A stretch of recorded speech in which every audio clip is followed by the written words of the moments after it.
ölür ölmez cennet cehenneme gitmiyoruz. Değil mi? O arada başka yerler var mı? Var. Onun sıralamasını konuşalım. Öldük. 1. İlk gideceğimiz yer buyurun. Kabir, berzah alemi. Kabir deyince aklımıza mezaristan geliyor. Doğru mu? Nasıl gördüğün rüyanın yattığın yatakla alakası yoksa kabir aleminin de mezaristanla alakası yoktur. Kabir, berzah dediğimiz alemin diğer bir manası koridor demektir. Yani bir bekleme salonudur. Dünya ile ahiret arasındaki bekleme salonuna kabir alemi denilir. Peki bu serüven nasıl başlar? Dünyada emri hak vaki oldu, öldüm. İlk gözümü açtığımda kimi görürüm? Azrail Aleyhisselam'ı. Çünkü kabz-ı ervah vazifesi ona verilmiş. Azrail Aleyhisselam gelecek, benim ruhumu alacak, nereye götürecek? Bekleme salonuna, yani kabir alemine götürecek. Hadisin ifadesiyle. O kabir ya cennet bahçelerinden bir bahçeye dönüşecek. Bakın cennetin numunesi. Ya da cehennem çukurlarından bir gayya, bir çukura dönüşecek. Yani cehennemin numunesine. Şimdi benim ruhum alındı, cesedim nerede kaldı? Dünyada kabre konuldu. Ruhumun asli cesedi de haşirde giydirilecek. O yüzden kabir aleminde azabın da lezzetin de muhatabı ruhtur. Sadece ruhun kendisine has bir libası vardır. Bir ufak ondan da bahsedeyim. Daha dünyaya gelmeden önce ruhlar aleminde miydik? Ruhlar aleminde ruh bir kanun olduğu için çıplak olmaz, bir kıyafeti vardı. O kıyafetin adı gılaf-ı latif. Daha sonra dünyaya gönderildik.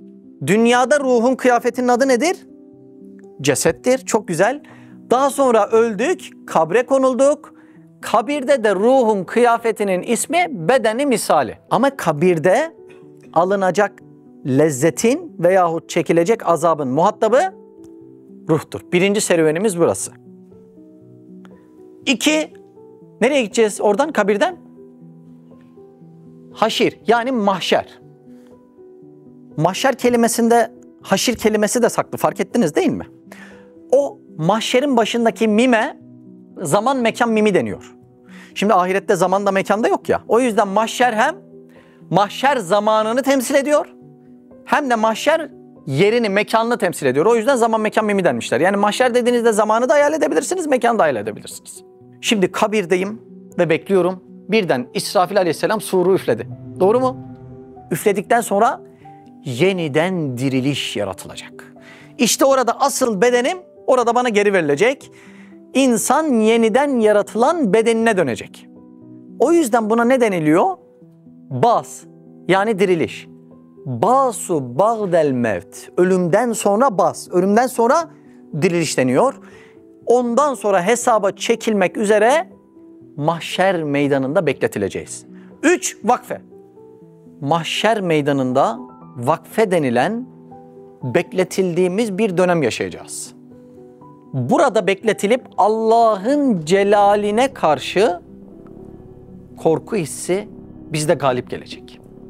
Herkesin, hatta peygamberlerin dahi nefsi nefsi dediği böyle bir yerde Efendimiz Aleyhisselatü Vesselam ümmeti ümmeti diyecek. Orası da burası. Vakfe denilen yerde gerçekleşecek. Daha sonraki safa 4 mizan. Vakfe bitecek, mizan safhası gerçekleşecek. Peki mizanda ne olacak? Defterler açılacak. Herkes amelini görecek.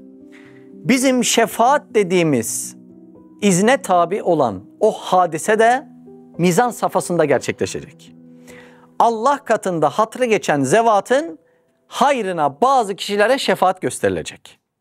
İman ile ölen ve sevabı günahından fazla olanlar cennete doğru bir yere sevk edilecek.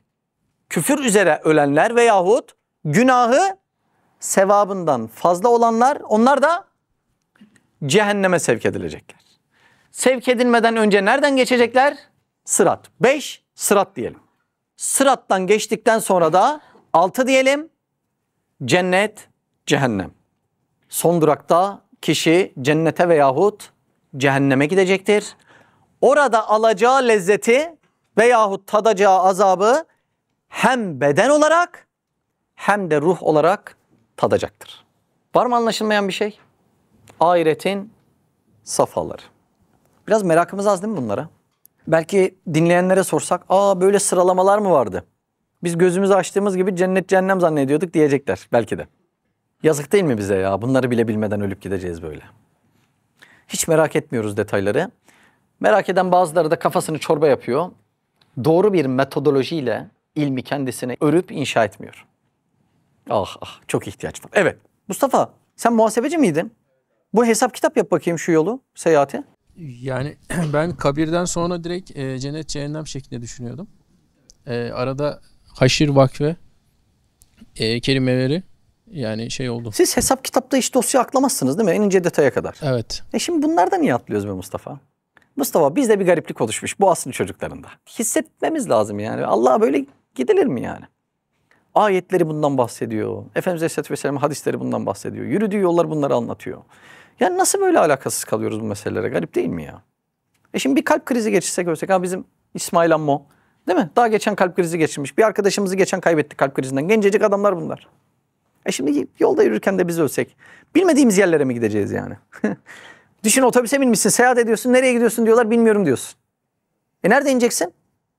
Bilmiyorum yani, garip oluyor değil mi ya? Biz iman etmişiz bunlara. Farkındalık uyandırmak gerekiyor. Şimdi yolda yürürken çok adam görürsün ama farkındalık uyandırmaz. Ama biri omuz atsa yolda yürürken adamın simasını unutmazsın. Bir parça omuz atmaya çalışıyorum ya, artık şunları unutmayalım diye yani. Kalabalığın içinde eğitilmiş, kakılmış İspanyol bir evlatsın lan sen!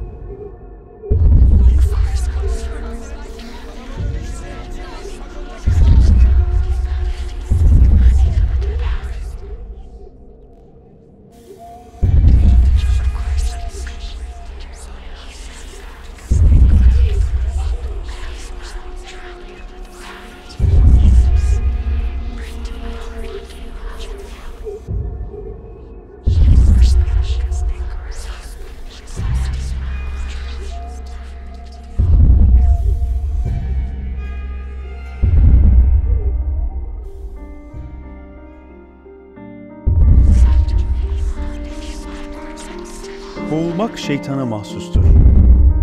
Sen hangi halde olursan ol, Allah'a sığın. Hisler, hayaller ve sesler sana hiçbir zarar veremez. O zaman pencerelerden seyret, içlerine girme. Kötü düşünce ve takıntılarından kurtul.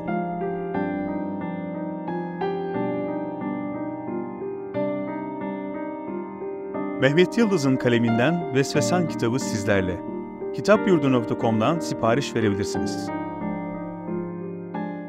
Siz de Hayalhanem'in yurt içi ve yurt dışı projelerine destek olmak için buradaki linke tıklayarak online bağışta bulunabilir veya aşağıdaki iletişim numaralarından bizlere ulaşabilirsiniz.